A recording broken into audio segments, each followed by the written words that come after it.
welcome to Refocused Radio. Once again, we are here today, and just like any other time, we have another special show for y'all today. We have a true honor talking to our guest, Olivia Millin. She is going to share with us all about her music career, and I'm excited about this because it's a new year. Happy New Year to you all watching and listening to us. 2025 is going to be a good one. First and foremost, I just want to give it to Olivia right now. Say thank you for taking time talking to us today. How you doing? I'm good. How are you? Yeah, I'm doing great. Doing awesome. So I appreciate your time. You recently had a project that you released in November, Broken Piece of Joy. And I want to just start out first. What got you into music? Because I know you did studies and you got inspired with certain genres. So first and foremost, give the audience a little bit of background. What got you excited about the music industry? Yeah, well, I've been doing music like all my life. So ever since I was like five, I've been in chorus, I've been doing solos at school events. I was in theater growing up, musical theater. So I've been engaged with music my entire life, but I didn't start writing until high school. My freshman year of high school was my first song, Enemy, debut. It was originally, my old music was in all English, under my original name. And then I decided that I thought that that market was kind of oversaturated, actually. Specifically the pop genre, the American pop genre, which it is very oversaturated in a way. But you know, there's always something that's new and upcoming, like newer artists these days. But I thought I might have a better chance at J-pop, and Japanese music is actually something I've always admired. Um, I've really admired the J-pop scene for a while. I've admired Japanese culture ever since I was like 10, and the music actually got me really enveloped in the culture. That was the first thing that really got me captured. And ever since I was like 10, I had a really strong fascination with Japanese culture. So when I reached high school, I started to take lessons online for Japanese, since I'd always been wanting to learn the language. And I decided once I reached college that I may as well blend the two things that I love the most, which is music and Japanese. Yeah, you like you said moments ago, studying Japanese liberal arts in college. How much of that influence helped shape the kind of music that you are starting to release recently? How did that play a role in how you wrote and put the music together? Yeah, so I really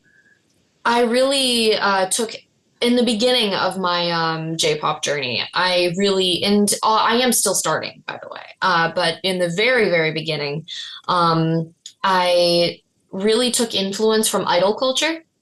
And the difference between artists and idols is that idols is Japanese idols are a little bit more centered around the cutesy theme, and artists are generally more rounded in multiple aspects of multiple genres. Um, but that's how originally I started. But it's kind of evolved with me as I've grown. I've decided that I'm sort of shying away from the idol scene now that I'm older. But I'd have to say that I do kind of keep that innocence in a way, of the idol culture in my music, because I try not to swear in my music. And I have been given comments that, oh, is your music for kids, that sort of thing. But I think my music is for everyone.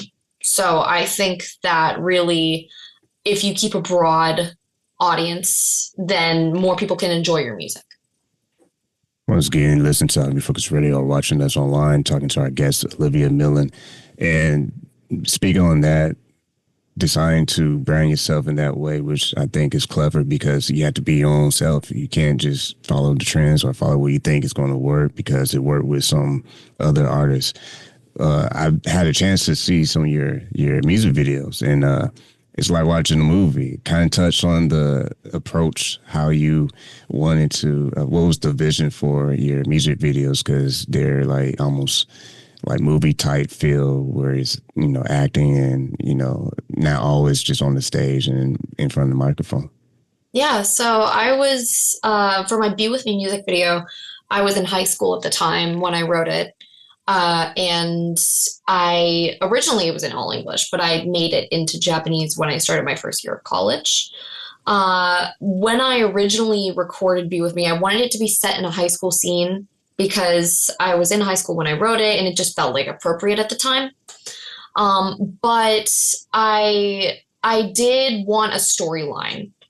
I wanted a storyline so that it seemed more of like there were moving pieces and less of just like a stagnant sort of. I mean, there's nothing wrong with the stagnant scene of, um, just panning scenes and stuff like that. In fact, I'm wanting to do more of that as well.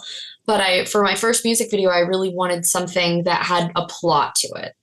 So I got together with Zane Productions, which was a highly rated music video production company and that I actually found on Google. And they were fantastic. He was fantastic. He was we really worked together in terms of the artistic vision, but he really made it come alive, basically. He Oh, go ahead. oh sorry, the casting and everything. He also helps with the casting. He did the locations, everything. It was just really well done by him. When you look at the branding part of just marketing yourself online and offline, I mean, yes, you're still young, but you have a lot of success at a young part of your career compared to the average. When you look at how you market yourself online and offline, what has seemed to be a strategy that is working with you currently? So I actually have a marketing team that gives me a lot of ideas of what to post. I've noticed in my trends of followers and everything that dance videos seem to be more popular in regards to my Instagram and TikTok. On Facebook and other platforms, I don't really know all too much about that because I'm sort of new to those platforms. But for Instagram and TikTok, dance videos seem to be the most popular for sure. I'm glad you said marketing team because that's a blessing to have because sometimes you got to have that team around you because what you normally are not doing, that's something that they do all the time. Kind of touch on that for our audience, especially those who are new to the industry, in the music industry, and they may be currently trying to do it themselves and they're wondering why, like, man, it's not clicking as good as it could have if I had a team with me. Yeah, I'm really grateful I have that team. So it's without that team, I could not have gotten as much knowledge about social media and marketing as I could have on my own. What do you think is something that people can pay attention to in 2025? Because we always hear a new year, it's like all these new trends and new things, new cutting edges ways that you can put yourself out there as an artist. What are some of the things that maybe you have thought about with your team as far as like how you want to navigate the new year and what is your strategy to put yourself out there even further? Yeah, I actually have a new album coming up.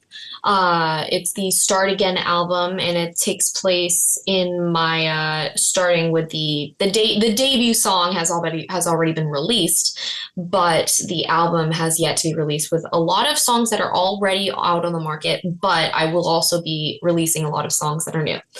And then after that, I have a plan for another album, and then a few single drops along the way, and possibly another music video. Now, people always get excited about New Year, New Me, and this is what I'm gonna do this year. You, as a creative, as an artist, what is some of the main focus, if you will, do you see yourself leaning towards in the new year? And what's some of the things that you think that your fans will be appreciate as they see you grow as an artist? Yeah, so definitely my music and my increasing knowledge of Japanese. I'm in college. Japanese is my major, as you know, and I'm really learning more as I continue to go on. I'm far from fluent, but I am conversational, and I'm getting more knowledge as I learn further and further in my college degree. And I'm really excited to see what that can bring for my new music. I'm also really excited to see how my music evolves with me as a person because I usually write my songs based on my own personal experiences. And the things that I go through really shape my artfulness in my pieces that I write. So when it comes to new music, it entirely depends on things that inspire me in the moment or things that I've gone through or things that I think could help other people. So, whatever events that happen in 2025, I'm excited for, whether good or bad, because they can lead to artful pieces.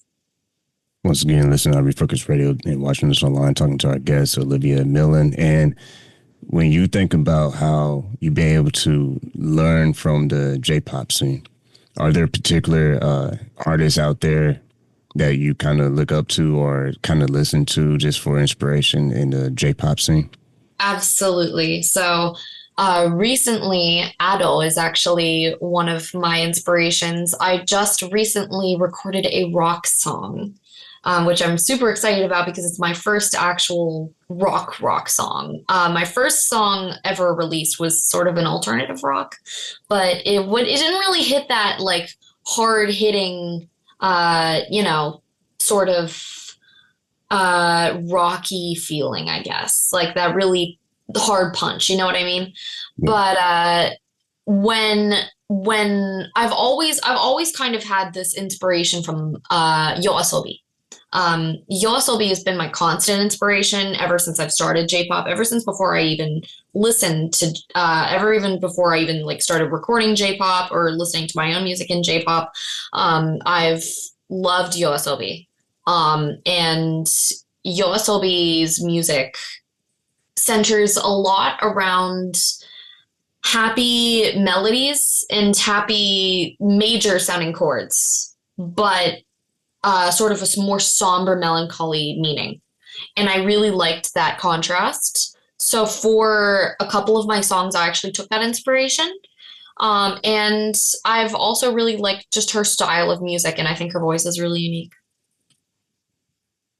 When you said earlier about balancing school and also creating music, that's a tricky part because at one end, you're a creative, so that's what you love to do.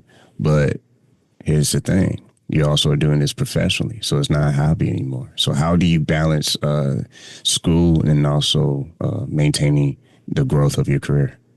Yeah, it's been a little bit of a challenge, but I a lot of my days are really packed, but in the best way. I love school, I love learning Japanese, and I love my music career. I love everything when it comes to making music. So really, it's all really fun for me. So I don't really see it as much of a job as actually working. And I have worked smaller part-time jobs over the course of my high school and college career. This seems more of like my music career seems more of something that it doesn't feel like a job. It feels like something I really enjoy. And I think that it's such a blessing to be able to do something that I enjoy for a job. As people get to witness your growth, you are appearing on multiple, numerous platforms, not just sharing your story, but just your whole process being, on the music scene. What do you hope over time, as people keep seeing you on these different platforms and interviews, that they'll be able to appreciate you as not just your sound signature as an artist, but just your personal story as well? My personal story actually involves a tale of getting over bullying. And I have a lot of songs, especially Broken Piece of Joy, that sort of evolves around that. And I want to be an inspiration for sort of people who can maybe get over the bullying thing.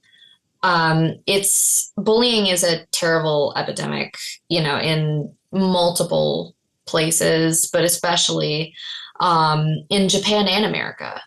And I think that if I can just bring a little bit of light to the people going through something like that, or people going through hard relationships with their friends, and, all, even without the bullying, of all sorts of experiences that may cause heartache. And I want people to know that they're not alone. I want people to know that there's someone else going through that, and that they can listen to my music and say, "Hey, I'm not alone." So that would be my biggest hope for people to when they hear my music.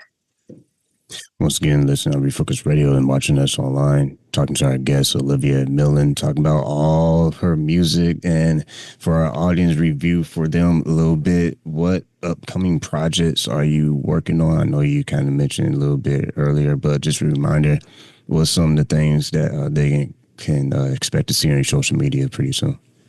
Lots of dance videos to my new music on my social media will be coming up, and a lot of new music. Some singles. Two albums are in the works right now. One is almost done actually, and the other one is about halfway done. So I have a lot coming in for 2025, and then possibly a music video.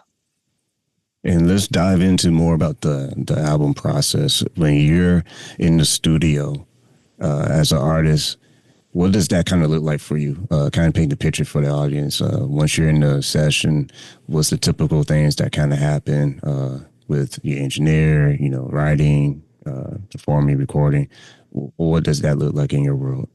Yeah, so I come prepared with the backing track, and that's usually done beforehand. How that process works, also, just a little add on there is I create like a little demo on Logic X Pro, and then I send it over to a producer, and then he makes something really wonderful out of that.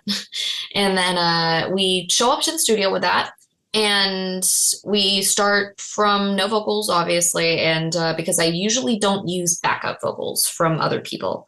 All my vocals are most often my own, and I kind of plan for it to be that way. Going forward, I am open to collabs and backing vocals and everything, but I find it easier to just do it all myself. So what I do when I step in that booth is I really just take a second to get in the mood while the producers, the recording engineers, everything get ready. And I really kind of imitate whatever song feeling I get from that song. And I kind of take that feeling and I just apply it. So what we do is we do like just a straight run through, and just, to warm up. And after that, it's like we just do section by section.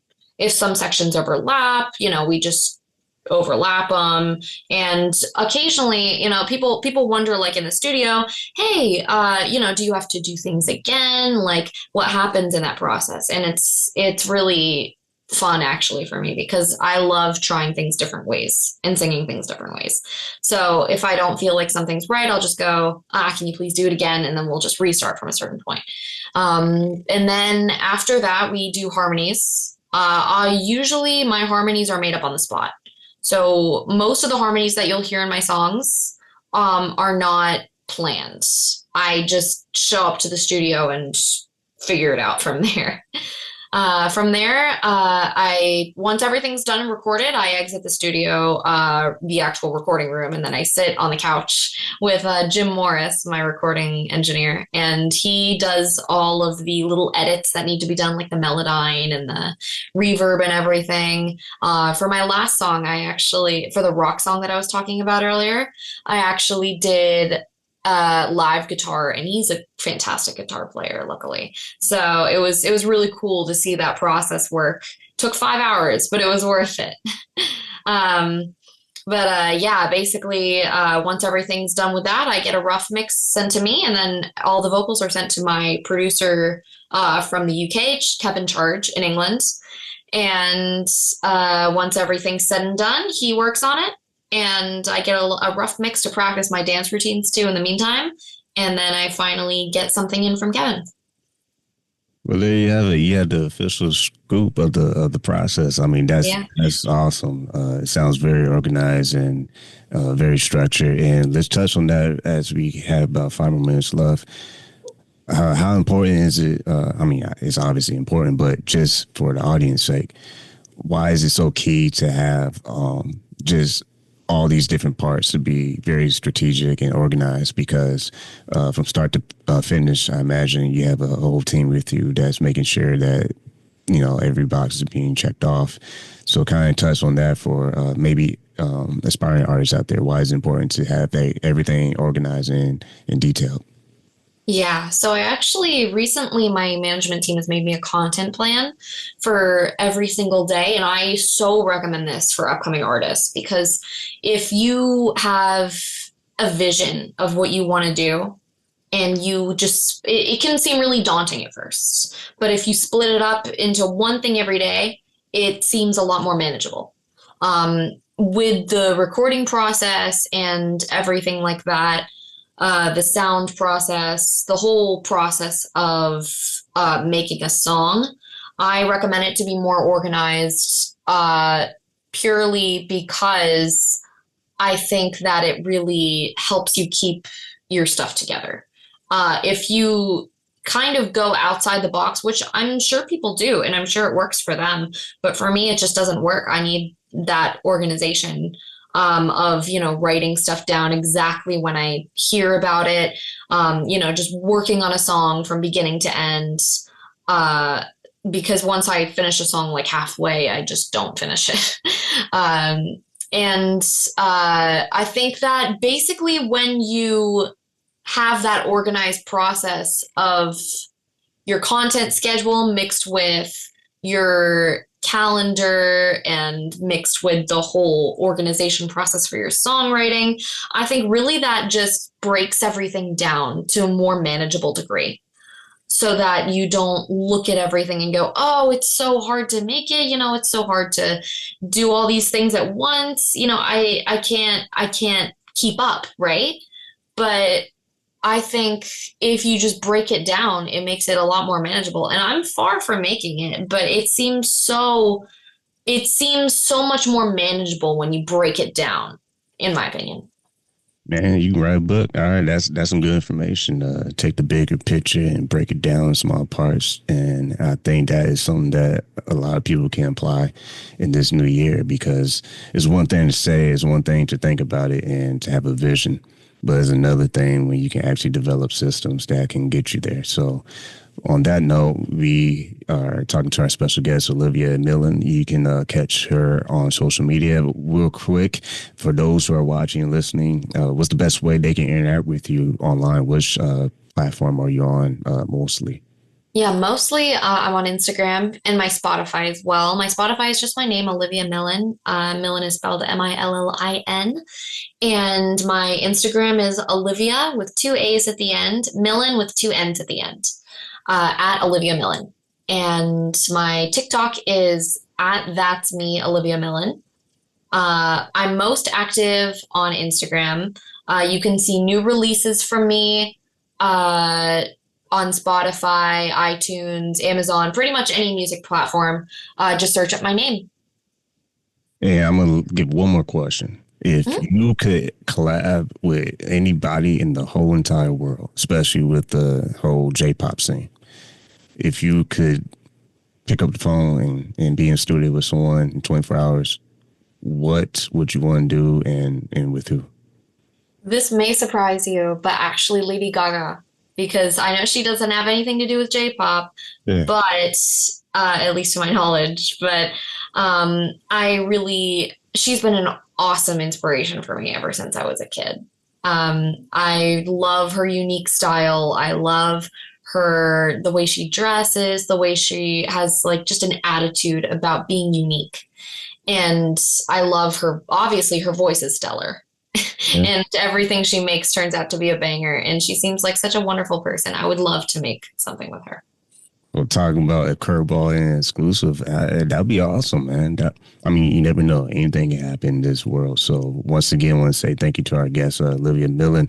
Check out what she's doing. 2025 is going to be a big year. Hopefully, we have you on again, get some more updates. And like I always want to say thank you for your time.